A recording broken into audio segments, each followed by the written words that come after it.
Hi, my name is Tina Cumley Barnes and I'm from South Dakota.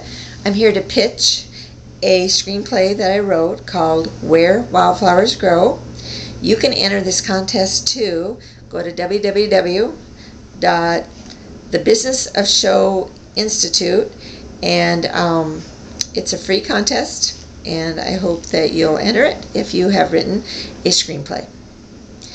My screenplay, Where Wildflowers Grow, is about a city dweller, an English professor who is very unhappy, can no longer write, has a lot of personal issues going on, and he leaves his job and travels into rural America and ends up in sheep country. There he's taken in by a sheepherder and learns the trade of being a sheepherder. We find Chuck, or his name is also formerly called Charlton Lancaster. We find Chuck in sheep country with his own herd to watch as a sheepherder. He has begun to write, and he seems to be turning around on some of his personal problems, which include alcoholism, a broken heart, and difficulties with family and other relationships. He enjoys his rural life and is quite protective of it. When he finds out that his boss, Mr. Moreland, is having economic hardship and might be losing the sheep ranch and the sheep, he is quite distressed by it.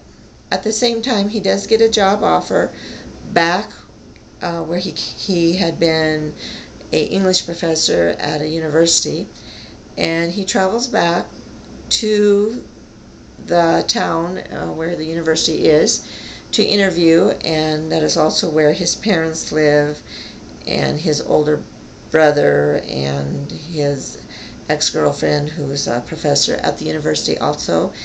And he encounters some of the difficulties that he left behind, and he deals with them. He finds that he does prefer the rural life because it allows him to write, and he comes to terms with some of the questions that he finds answers to some of the questions that he has had. One of my favorite scenes is when he meets up with a new school teacher at his winter camp. His sheep camp is in wintertime next to the schoolhouse, the country schoolhouse, and it's kind of a fun scene when he meets the new school teacher. He's kind of confused what her role is there, and he discovers that she is the school teacher. A sad scene is when he encounters his older brother after returning to interview for his job, and they have kind of a bout or so of such in the garage, but it is a growing point for both of them. I enjoyed writing this screenplay, and Chuck does come to terms with his life, and he figures out what it takes to make him happy. I hope that you enter your screenplay, and I look forward to getting comments about my screenplay, and I look forward to hearing your pitch on your screenplay.